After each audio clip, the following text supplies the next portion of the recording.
नमस्कार, फाइटर समाचार में आपका स्वागत है। पेश आज 8 मार्च सुबह 6 बजे राजस्थान की खास खबरें। प्रधानमंत्री नरेंद्र मोदी आज जम्मू कश्मीर दौरे पर हैं। वे गुरुवार को श्रीनगर पहुंचे। पीएम मोदी ने श्रीनगर के बख्शी स्टेडियम में विकसित भारत विकसित जम्मू कश्मीर कार्यक्रम के तहत 5,000 करोड़ रुपए से ज्यादा के प्रोजेक्ट्स का इनॉग्रेशन किया। मोदी ने 1,000 युवाओं को जॉब लेटर भी दिए। आर्टिकल 370 हटने के बाद पीएम पहली बार जम्मू कश्मीर में पहुंचे। वे इससे पहले 2019 में कश्मीर आए थे। यहां उन्होंने लोकसभा चुनाव के लिए पार्टी का प्रचार किया था। केंद्र सरकार ने 5 अगस्त 2019 को अनुच्छेद 370 के प्रावधानों को निरस्त कर जम्मू कश्मीर और लद्दाख के केंद्र शासित प्रदेशों में विभाजित कर दिया था।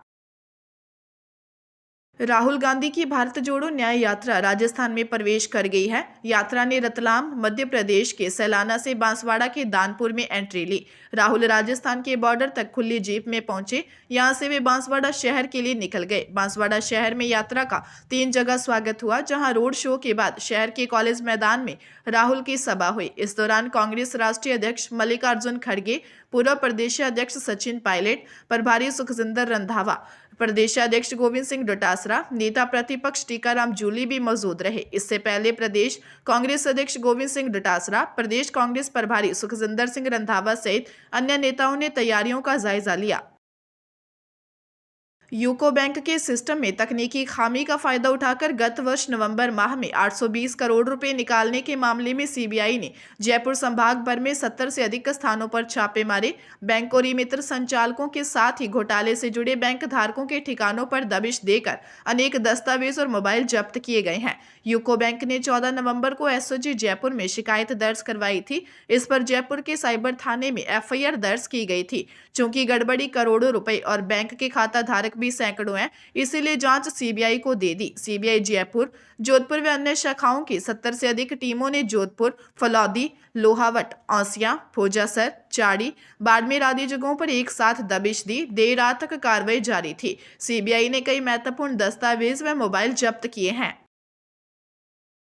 राजस्थान माध्यमिक शिक्षा बोर्ड की माध्यमिक स्तर की परीक्षाएं भी शुरू हो गई हैं। सेकेंडरी परीक्षा में 10,62,341 परीक्षार्थी पंजीकृत किए गए हैं। पहले दिन अंग्रेजी विषय की परीक्षा हुई। सभी स्टूडेंट्स को चेकिंग के बाद परीक्षा सेंटर पर एंट्री दी गई। यह परीक्षाएं 30 मार्च तक आयोजित होंगी। बोर्ड सचिव कैलाश चंद्र शर्मा ने बताया कि सभी परीक्षाएं प्रातः 8:30 से पौने 12 बजे तक हुई। एग्जाम के लिए राज्य में 6,144 सेंटर बनाए गए हैं। 10वीं व 12वीं की परीक्षा में कुल 19,39,645 परीक्षार्थी पंजीकृत हैं। बोर्ड ने परीक्षा में किसी तरह की गड़बड़ी न हो, इसे लेकर सुरक्षा के पुख्ता इंतजाम किए हैं। करौली जिले में नाबालिग का अपहरण कर गैंगरेप करने के मामले में पोक्सो कोर्ट के विशिष्ट न्यायाधीश अलका बंसल ने दोषियों को 20 साल के कठोर कारावास की सजा सुनाई है। साथ ही दोषियों पर 1,41,000 रुपए का जुर्माना लगाया है। विशिष्ट लोक अभियोजक महेंद्र कुमार मृदुल ने बताया कि पीड़िता के चाचा ने नदोती थाने में दी रिपोर्ट में बताया कि 11 दिसंबर 2022 को उसकी नाबालिग भतीजी खाना खाकर अपनी दादी के पास सो रही थी। रात को खुशीराम 2 बाइक से 4 लोगों को लेकर आया और जबरदस्ती उसकी भतीजी को ले गया। 27 दिसंबर को सवाईमाधोपुर के बौली थाना इलाके में सूचना मिली कि एक लड़का और लड़की ने विषाक्त का सेवन कर लिया है। घटना में लड़की की मौत हो गई। वहीं पुलिस ने दूसरे दोषी पप्पू उर्फ ओम प्रकाश मीना को भी गिरफ्तार कर लिया। कोर्ट ने अपने फैसले में खुशीराम और पप्पू उर्फ ओम प्रकाश को 20 साल के कठोर कारावास की सजा सुनाई। पंजाब के जलंधर से काउंटर इंटेलिजेंस ने बब्बर खालसा के 2 आतंकियों को गिरफ्तार कर 2 पिस्टल और 4 मैगजीन बरामद किए गए हैं। पुलिस सूत्रों के अनुसार काउंटर इंटेलिजेंस ने खुफिया जानकारी के आधार पर ऑपरेशन में बब्बर खालसा इंटरनेशनल से जुड़े आरोपियों को गिरफ्तार किया है। सूत्रों से पता चला है कि आरोपी पंजाब में किसी बड़े नेता को टारगेट करने आए थे। फिलहाल इसे लेकर काउंटर इंटेलिजेंस ने कोई खुलासा नहीं किया है। जल्द दोनों आतंकियों को पुलिस कोर्ट में पेश कर रिमांड पर लेगी। आतंकी मॉड्यूल का संचालन अमेरिका से किया जा रहा है। उसका सरगना कोई और नहीं बल्कि आतंकी हरप्रीत सिंह उर्फ हैप्पी पासियन है, जो कि आतंकी हरविंदर सिंह उर्फ रिंदा संधू का साथी है। लोकसभा चुनाव से पहले भाजपा की टीम में बदलाव जारी है। भाजपा की ओर से 8 जिलों के अध्यक्ष बदले गए हैं। अब झुंझुनू के नए जिला अध्यक्ष बनवारी लाल सैनी, सीकर में कमल सिकवाल, टोंक में अजीत मेहता, डूंगरपुर में हरीश पाटीदार, कोटा शहर में राकेश जैन, कोटा देहात में प्रेम गोचर, बारा में नंदलाल सुमन और बूंदी में सुरेश अग्रवाल को नया जिला अध्यक्ष नियुक्त किया है। भाजपा की ओर से जारी सूची में बिरला और वसुंधरा गुट का ध्यान रखा गया है। सीकर के नए जिला अध्यक्ष के सामने जिले में भाजपा के कई गुटों में बंटी हुई पार्टी के गठन में तालमेल बनाना चुनौती है, क्योंकि भाजपा में आपसी गुटबाजी के चलते विधानसभा चुनाव में जिले में भाजपा की करारी हार हुई थी। वहीं सुरेश अग्रवाल को लोकसभा अध्यक्ष का करीबी बताया जाता है। हरियाणा के कुख्यात गैंगस्टर संदीप उर्फ काला जठेड़ी और लेडी डॉन अनुराधा चौधरी की शादी 12 मार्च को दिल्ली के द्वारका स्थित एक बैंक्वेट हॉल में होगी। यहीं पर शादी की सारी रस्में पूरी की जाएंगी। इसके बाद जठेड़ी को पुलिस सुरक्षा में वापस दिल्ली की तिहाड़ जेल में भेज दिया जाएगा। काला जठेड़ी को 12 मार्च को शादी और 13 मार्च को हरियाणा के सोनीपत जिले में गृह प्रवेश कार्यक्रम में शामिल होने के लिए 6 घंटे की कस्टडी पैरोल कोर्ट की तरफ से मिली है। ये सिर्फ गैंगस्टर काला जठेड़ी की शादी ही नहीं, बल्कि 2 राज्यों की पुलिस के लिए एक तरह की सिरदर्दी भी है। 12 मार्च की सुबह जठेड़ी सुरक्षा कवच के बीच तिहाड़ जेल से बाहर आएगा। इसके बाद तिहाड़ जेल से करीब 12 किलोमीटर दूर बैंक्वेट हॉल में शादी की रस्में होंगी। उसके साथ सूट बूट में पुलिसकर्मी मौजूद रहेंगे। शाम को काला जठेड़ी को वापस जेल भेजा जाएगा।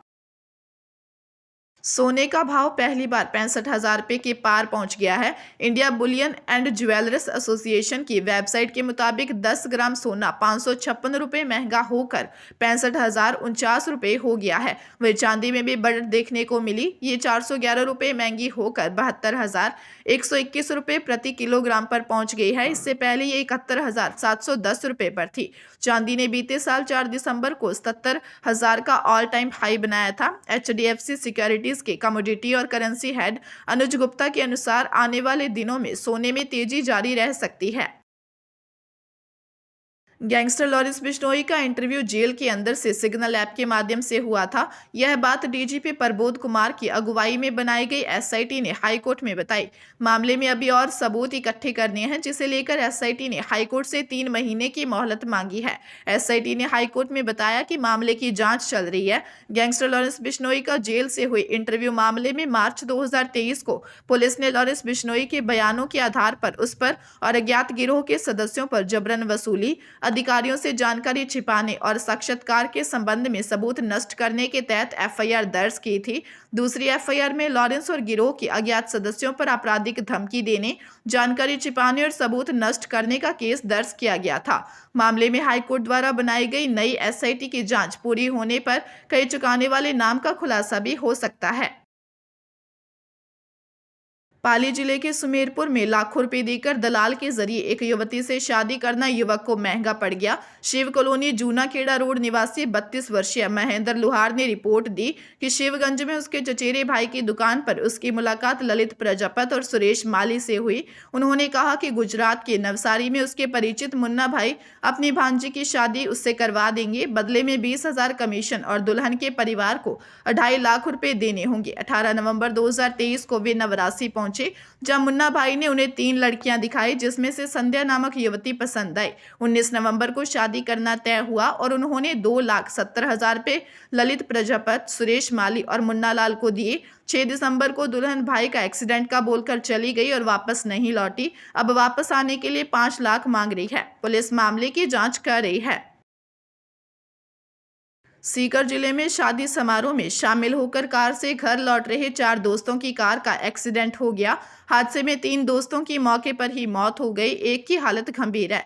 बताया जा रहा है कि कार का बैलेंस बिगड़ने से पेड़ से टकरा गई। हादसा नेचवा इलाके का है। जानकारी के अनुसार लक्ष्मणगढ़ के रहने वाले 27 वर्षीय कन्हैया लाल के बुआ के बेटे विक्रम सिंह की शादी थी। कन्हैया 3 दोस्तों 18 वर्षीय सोनू, 18 वर्षीय मोहित और देव कुमार को कार में लेकर बुआ के घर सीहोट गया था। सीहोट से विक्रम की बारात काछवा गई थी। चारों दोस्त भी बारात में गए थे।